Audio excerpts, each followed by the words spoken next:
Okay, this will be a Mark Hessingberry drill, 250, 225.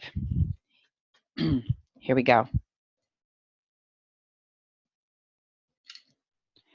Was the station wagon on the east side of the roadway when you arrived? Yes, sir, it was. Was the front end of the station wagon pointing toward or away from the east curb towards the east curb? Have you shown that in your diagram? Yes, sir. Could you now draw on this map the position of the station wagon as it was at the point of rest when you arrived? I don't recall whether it was against the curb or possibly a foot or so from the curb. Is it your best recollection that it was close to the curb, either against it or within a foot or two of the curb? Yes, sir, that's correct. Was the rear of the station wagon slightly to the north of the front end of the station wagon?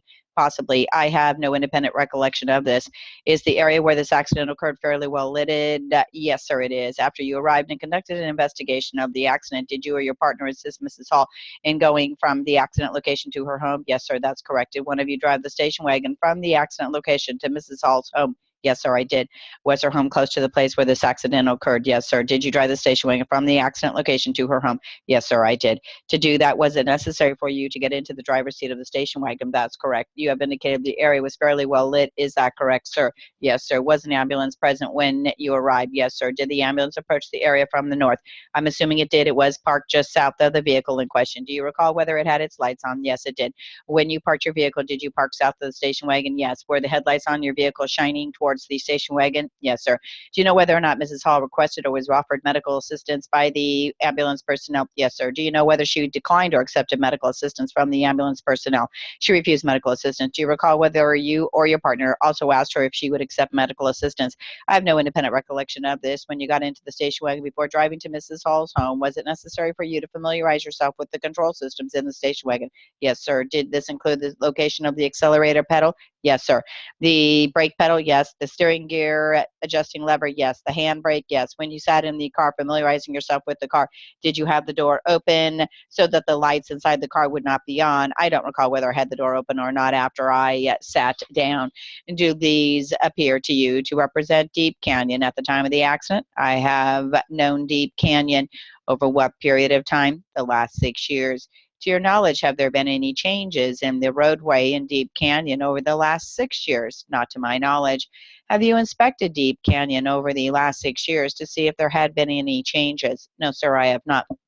Do you know whether there have been or not? I do not know. Do you know whether the course of Deep Canyon has been changed at all in the last 6 years? Not to my knowledge. Have you made any attempt to find out? No, sir, I have not. Did you make an inspection of the roadway on the evening of the accident? I'm sure I did. I don't have any independent recollection of this. Is what you are saying that if you did inspect the roadway, you don't recall what your inspection disclosed? That is correct. Do you know whether Deep Canyon has been resurfaced within the last 6 years? No, sir, I do not. Do you know whether it's been widened within the last 6 years? Not to my knowledge. Do you know? No, I do not. Do you know whether this center lane is the same center line that's been there for the last 6 years? I don't know. When was the last time you were out in this area of Deep Canyon Boulevard? A week ago. Were you requested to go out there by someone? Yes, I was. Who requested that you go out there? Mr. Joe Randolph. Did Mr. Randolph tell you why he was requesting that you go out there? Well, I'll have to retract that statement. Oh, on this particular date, he did not necessarily instruct me to go out to Deep Canyon, but to go to an address on Stanley Drive. Was that address 3131 Stanley Drive? Yes, sir, that's correct. Is that Mrs. Hauser's residence? That was the address given at the time of the accident. I have no knowledge as to whether she lives there now or not. Do you have any recollection of what the roadway appeared to be like on the night of the accident?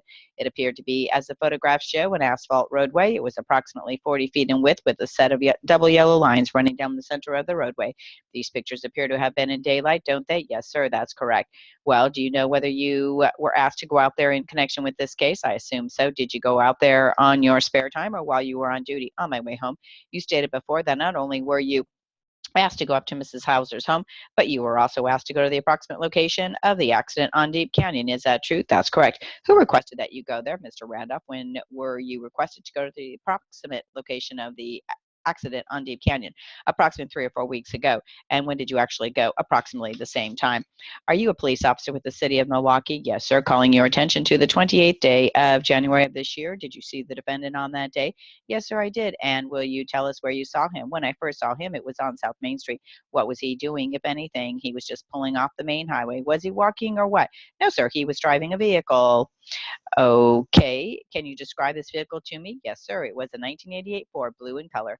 Did you look at him at that time? Yes, sir. And did you observe his eyes? Yes, sir, I did. What were they like? They were very bloodshot. Did you observe the appearance of his face? Yes. What was that? It was flushed. Did you talk to him? Yes.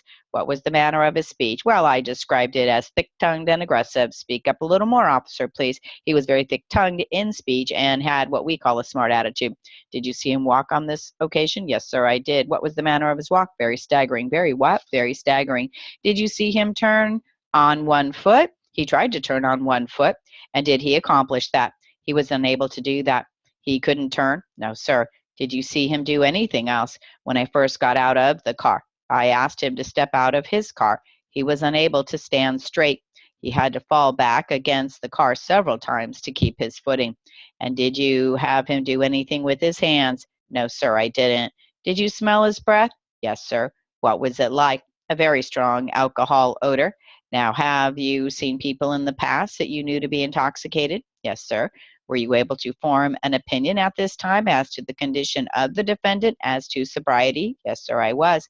And what was that? Very intoxicated. Now, just prior to this, had you seen the gentleman who was sitting in the back of the courtroom in the red jacket? Yes, sir, I have. And where was that? That was in front of the Prescott bookstore. What did you observe at that time, if anything? About his condition, yes, he had a small laceration over his right eye, more on the temple side. He had a large, I call it a laceration. It was a break on the skin. I believe it was on the inside of his left leg, about 8 inches above the ankle. Could you speak up a little louder, please? He had a large break in the skin, about 8 inches above the ankle.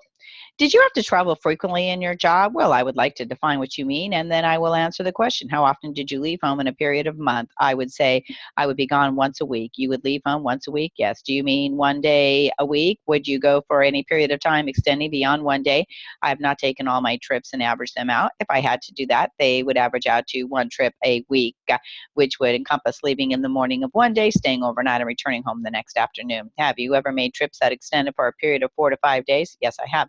How frequently has this happened where you would be gone for a period of 4 or 5 days? In my present employment, it has happened twice. In my previous employment, I really can't remember, but I would say it probably happened at least 6 times. Is that aside from your one day a week or 2 days a week? No, there would be similar type trips, but it required my staying for longer periods.